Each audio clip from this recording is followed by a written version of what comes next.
नमस्कार दोस्तों, भाद्रपद मास में रविवार के दिन शुक्ल पक्ष की अष्टमी को आधी रात के समय ज्येष्ठ नक्षत्र के चौथे चरण में श्री राधिका रानी का जन्म हुआ। इस विषय में एक सुंदर कथा आती है। एक समय महाराज वृषभानु स्नान करने के लिए यमुना नदी पर गए। आसपास का वातावरण शांत था। मंद गति से सुगंधित वायु लहरा रही थी। चिड़ियों की मधुर आवाज के बीच में महाराज वृषभानु ने एक सुंदर दृश्य देखा। उनसे कुछ ही दूरी पर यमुना नदी पर एक सुंदर स्वर्ण कमल का पुष्प तैर रहा था। ऐसा स्वर्ण कमल उन्होंने पहले कभी नहीं देखा था, ना ही उसके बारे में उन्होंने कभी सुना था। कौतूहल पूर्वक वो उस कमल के पुष्प के पास गए। वहां जाकर उन्होंने देखा कि उस कमल की पंखुड़ियों के बीच एक अत्यंत सुंदर और सुकोमल बालिका सोई हुई थी। उसका वर्ण पिघले हुए स्वर्ण के समान था। नेत्र कमल की पंखुड़ियों के समान थे। इस बालिका को देखते ही महाराज के मन में वात्सल्य की वर्षा होने लगी। उन्होंने उस कन्या को अपनी गोद में उठा लिया। आसपास देखा तो कोई भी नहीं था। इस प्रकार एक नवजात शिशु को किसने छोड़ा होगा?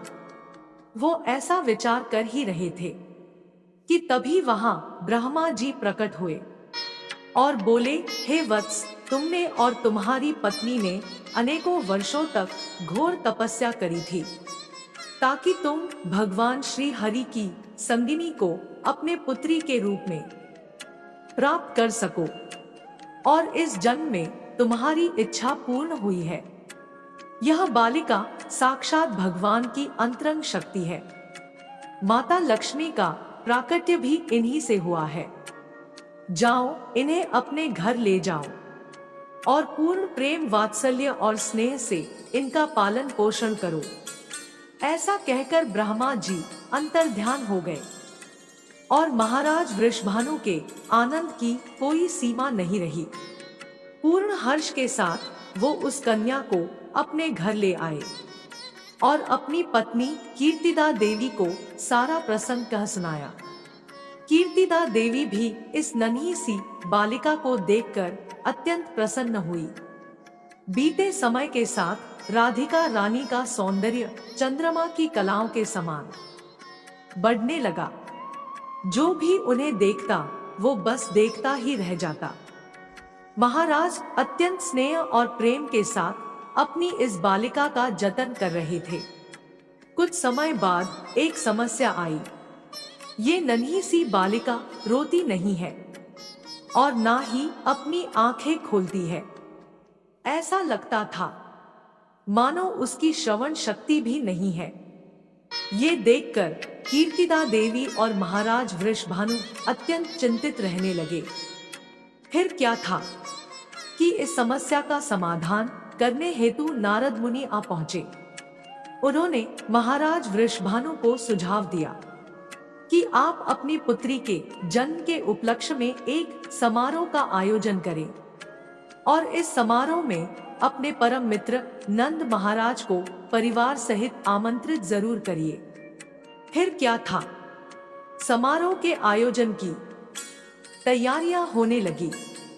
नंद महाराज को विशेष आमंत्रण भेजा गया। अपने मित्र के निमंत्रण को स्वीकार करते हुए नंद महाराज यशोदा मैया और नन्हे कान्हा बरसाने आ पहुंचे। नन्हे कृष्ण को पता था कि उन्हें क्या करना है और कहां जाना है। अपने घुंघरू खनकाते हुए वो सीधे राधा रानी के पास पहुंच गए।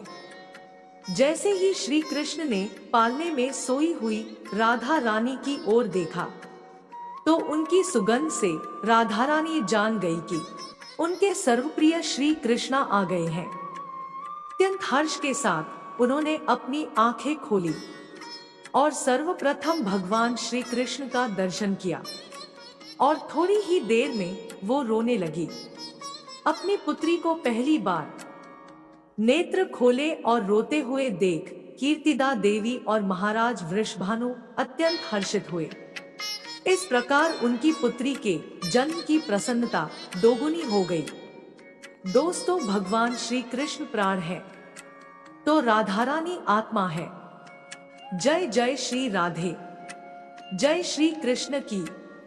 तो दोस्तों, अगर आपको ये कहानी पसंद आई हो तो कमेंट बॉक्स में जय राधा रानी जरूर लिखें। साथ ही अगर आपने अभी तक हमारे चैनल कथा परिवार को सब्सक्राइब नहीं किया तो सब्सक्राइब कर लीजिए और बेल आइकॉन पर क्लिक जरूर कीजिए, जिससे हमारे वीडियो के नोटिफिकेशन आपको मिलते रहे। इसी के साथ मैं अपने शब्दों को विराम देती हूँ और पुनः आपके मंगलमय जीवन की कामना करती हूँ। अंत में बस इतना ही कहूंगी, ऊपर वाले के आशीर्वाद और अपनों के प्यार के साथ कर दिखाओ कुछ ऐसा कि दुनिया करना चाहे आपके जैसा।